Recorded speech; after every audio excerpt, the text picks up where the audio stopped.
Oh, so it's good to see you. I'm Indeed. really happy to see you. So tell me, what was the impetus for you coming out here today?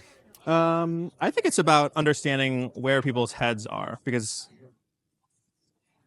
the technology is all there for people to have like really big impacts in their businesses, but the mindsets haven't really caught up yet. So, hearing what the panelists say, hearing what people are asking from a questions perspective to the people who are giving presentations, I think it's just a great way to understand where people actually sit. Because I think one of the big struggles that we have is just articulating value, and people are so concerned with all kinds of different value. So, how, every little piece of information that we can have that can bring things back to how do we tailor the value of what we're trying to bring to market is really helpful. Yeah, let's come back to what you're trying to bring to market because I think what's interesting as I get more into this is the difference between the conversation that I'm usually focused on versus you. So, and I think maybe yours is easier. I don't want to make it easy, but I find as I watch and I'm in these panels, everybody gravitates towards efficiency and cost savings and kind of like the workflow and the mundane that we don't want to do, but yet there's this other side of brand elevation and revenue streams from additional things we couldn't have done before, and that it always like the gravitational pull to your side to me is always so prevalent. Talk a little bit about what you're doing. Yeah, so at Creative Q, what we're doing is essentially making it possible for creatives to plan out the campaigns that they will eventually make, whether that's through AI or through production, but plan out that campaign at a really high level of detail and actually integrate data very early and upstream in the process. So when I'm planning something that's related to a specific story or trend, I can actually connect products directly to that trend and I can carry that intentionality through the process so that it kind of gives you the picture of an idea of what an asset will be at the level that you would see it in a dam, but early in the process, so that instead of discovering when you upload something into a dam that that product isn't being sold in this month anymore and we can't launch with it, we understand that earlier. We can hedge against that risk. And it kind of gives the creatives more up to date information in a way that doesn't create more friction in the process of communicating. So it's built from the ground up for digital collaboration and for hybrid collaboration. And it's a kind of visual language that can be shared by both the creatives and people in merchandising and people in marketing. Everyone can look at something and understand whether it's representing their interests or not. Yeah, visual language. That's something we focus on a lot. We're very heavily centric on visual language, and I know it's different from what you're terming it, but Mhm. that piece is the same. I think one of the things that sticks out to me again amongst all of these things is that the word AI is just like it's so wide; it doesn't even mean anything anymore. And so I think we're all struggling with trying to find what the terminology is so that we can communicate like at the next level down. Is there any terms or any things that maybe is pertinent to you guys or what you're seeing from your angle in that space? Um, I don't know if there's specific terms, but the way I would reframe your question would be to say, I think that there is um, a lack of a framework at the highest level that's helping people make decisions, and that it's familiarity with that framework that's really the missing piece of vocabulary or the missing piece of expertise that everyone needs to understand in order to be able to collaborate better. So in one of the earlier talks, people were talking about this idea of design systems thinking, which is, we have a process and we go through a process to get to an end state that we know is going to be more valuable than if we don't go through that process. If we're talking about in retail or in advertising, in e-commerce, there are no larger organizing principles that can help make that process go better, because some of it is a toolage thing and some of it is the process thing. And I think what's missed at the end of the day is we have to be asking customers what they want and being really customer centric with our decision making. Optimizing efficiency, like all that's great. Saving money is great. But if it's ultimately compromising the experience that the customers have, then there's a problem. And I think that that's one of the big disconnects, and the design systems thinking can help you get out of that. Um, but so at that level, it's about the customers. And then on another level, it's also about, you know, with AI, who is it bringing value to? Is it bringing value to the creatives who are involved to take stuff off of their plate? Yes, that's valuable.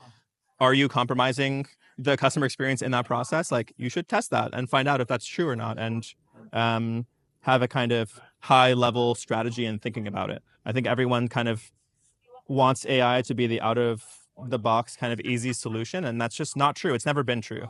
This is a practice.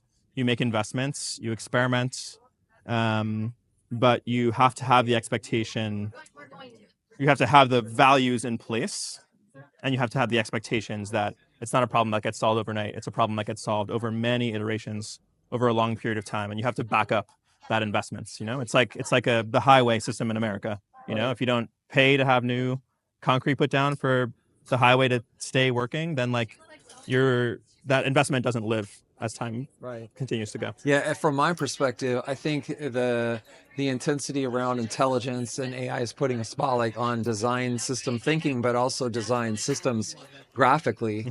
So I think we're going to look back and think about all the manual stuff that's done today to get large brands out there. You're talking about the Olympics and how many people are trying to go in and hack like a Figma to make it into some sort of Xerox machine in order to do something like that, as opposed to true design systems that are living and responsive, that take in variables and that can kind of morph. Or we heard the word, what was it, liquid content. Liquid content this morning was something that I latched onto, that we need to kind of get into that, because I don't know of a better way to communicate that. I think that one of the things that's missing from that conversation, though, is related to interoperability. And I think Claire Carter-Jin talked about it very briefly, but we all want this reality where things will flow better and the content can kind of evolve to the location where it's going to be published. And there's the version of that we can do now that's limited by the tools and limited by the technology. And there's that end state that's kind of aspirational. But if people don't share data, and if the tools can't pass data in between them, that reality will never happen. And that's completely separate from the other problem, which is the mindset problem, which is people can't conceive of a reality.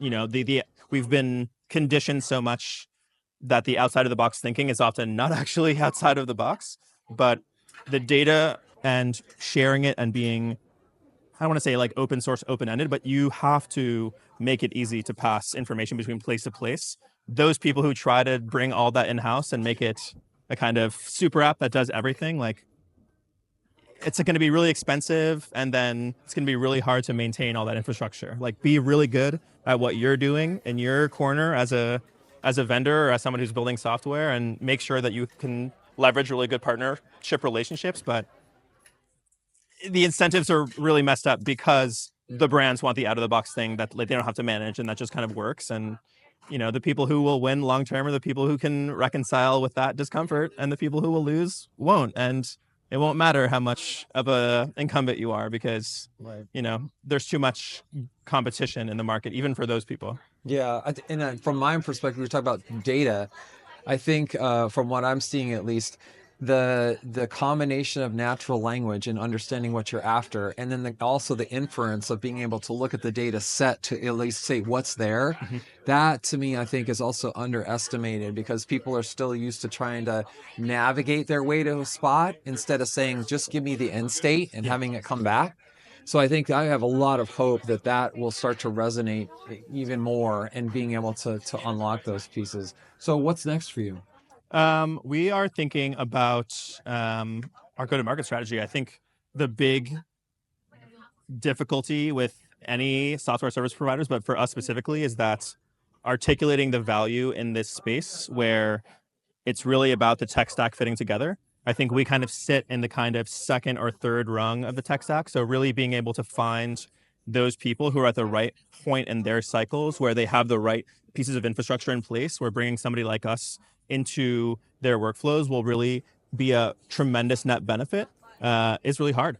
And having those partnerships be mutually productive in the process of doing that is also really hard. So I think we're really trying to choose who we work with really carefully, because every single time you take on new relationships, whether that's a customer or whatever, it's more overhead, and we want to stay lean into the future, because there is still a lot of uncertainty. This is the beginning of a game that's a long game, even though we've been working on this for like 3 or 4 years at this point. But this is a 10 to 20 year trajectory that we're on. Right on. Well, hey, thanks for coming by. It's good to see you. Indeed. It's good to hear what you guys are doing. Absolutely. Thanks for having me. Thank you so much.